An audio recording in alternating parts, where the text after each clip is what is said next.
Commentaire de saint Augustin sur les psaumes, psaume 30 ou 29 selon la Vulgate.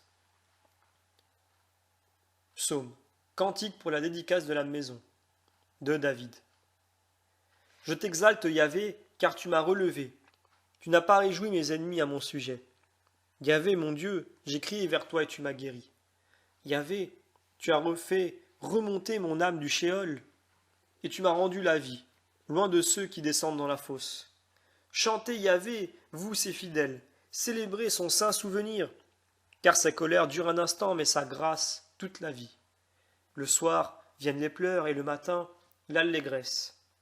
Je disais dans ma sécurité, je ne serai jamais ébranlé. Yahvé, par ta grâce, tu avais affermi ma montagne, tu as caché ta face, et j'ai été troublé. Yahvé, j'ai crié vers toi, j'ai imploré Yahvé. Que gagnes-tu à verser mon sang, à me faire descendre dans la fosse? La poussière chantera-t-elle tes louanges? Annoncera-t-elle ta vérité? Écoute Yahvé, sois-moi propice. Yahvé, viens à mon secours. Et tu as changé mes lamentations en allégresse. Tu as délié mon sac et tu m'as ceint de joie, afin que mon âme te chante et ne se taise pas.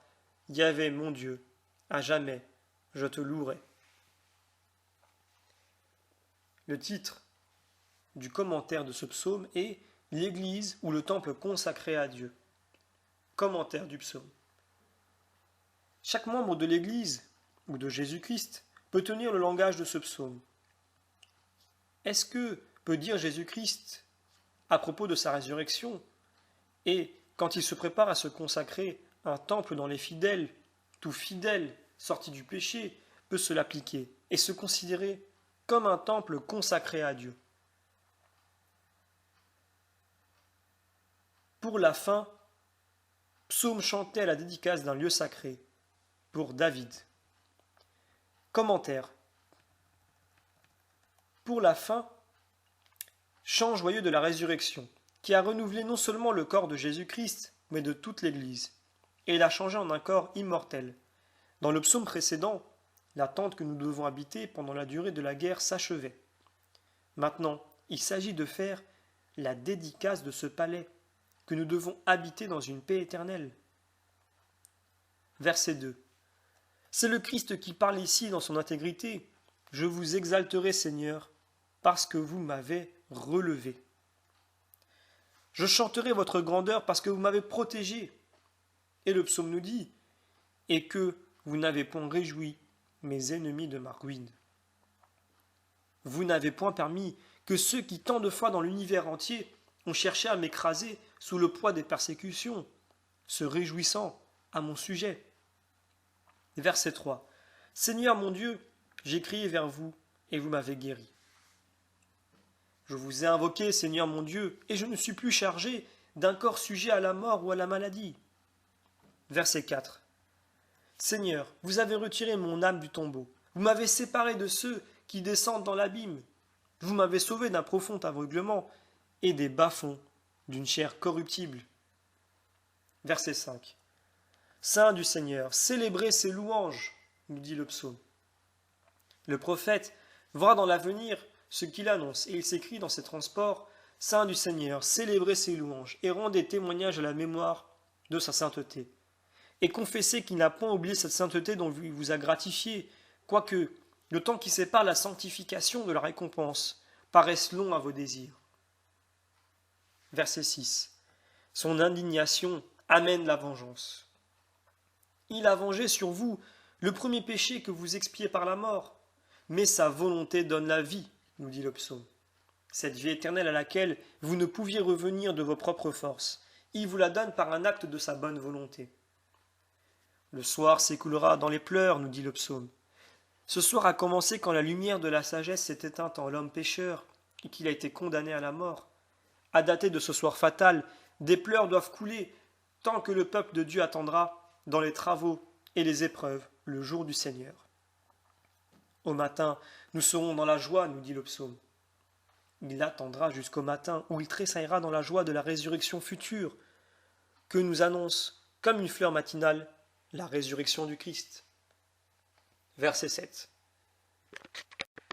Verset 7. En mes jours d'abondance, j'ai dit, je ne serai jamais ébranlé. Pour moi, peuple, moi qui parlais dès l'abord, dans mes jours d'abondance, et quand je ne ressentais pas la disette, j'ai dit, je ne serai point ébranlé. En verset 8, nous lisons, Seigneur, dans votre bonté, vous m'avez affermi dans ma félicité. Mais, Seigneur, j'ai compris que cette richesse me venait de votre bonté et non de moi. Quand vous avez détourné de moi votre face et que je suis tombé dans le trouble, car mes fautes vous ont fait détourner votre visage, et je suis tombé dans le trouble quand votre lumière s'est éteinte pour mes yeux. Verset 9. Je crierai vers vous, Seigneur, je vous supplierai, ô mon Dieu. Quand je me souviens de mes jours de trouble et de misère, et que je m'y crois encore engagé, j'entends alors la voix de votre premier-né, de celui qui est mon chef et qui doit mourir pour moi, et qui s'écrie, J'en appelle à vous, Seigneur, c'est vous que je supplierai, ô mon Dieu. Verset 10.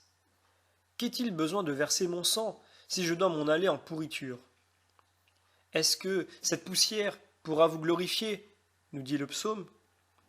Si je ne ressuscite pas aussitôt, si mon corps est en proie à la pourriture, qu'est-ce que vous tirerez votre gloire de cette poussière?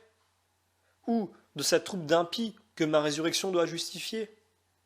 Ou bien pourra-t-elle annoncer votre vérité, c'est-à-dire pourront-ils annoncer aux autres la vérité du salut? Verset 11. Le Seigneur m'a écouté et m'a pris en pitié. Il a été mon protecteur. Il n'a point permis que son sein devint la proie de la corruption, nous dit saint Augustin. Verset 12. Vous avez changé mon deuil en joie. Moi, votre Église qui ai reçu ce premier-né d'entre les morts, je chante à la dédicace de votre palais. Le psaume nous dit, vous avez changé mon deuil en joie. Vous avez déchiré mon cilice pour me revêtir de joie. Saint Augustin commente, vous avez écarté le voile de mes péchés et la tristesse de ma mortalité pour me revêtir de ma robe première et d'une joie impérissable. Au verset 13, nous lisons, afin que ma gloire vous chante et que nul aiguillon ne me meurtrisse.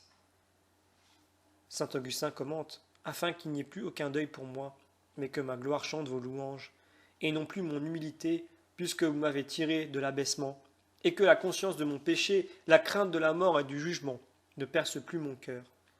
Seigneur, mon Dieu, je vous bénirai éternellement. Nous dit le psaume, c'est là ma gloire, ô mon Dieu, de proclamer hautement à votre louange qu'il n'y ait rien en moi de moi-même, et que tout bien vient de vous, ô Dieu, qui êtes tout en tous.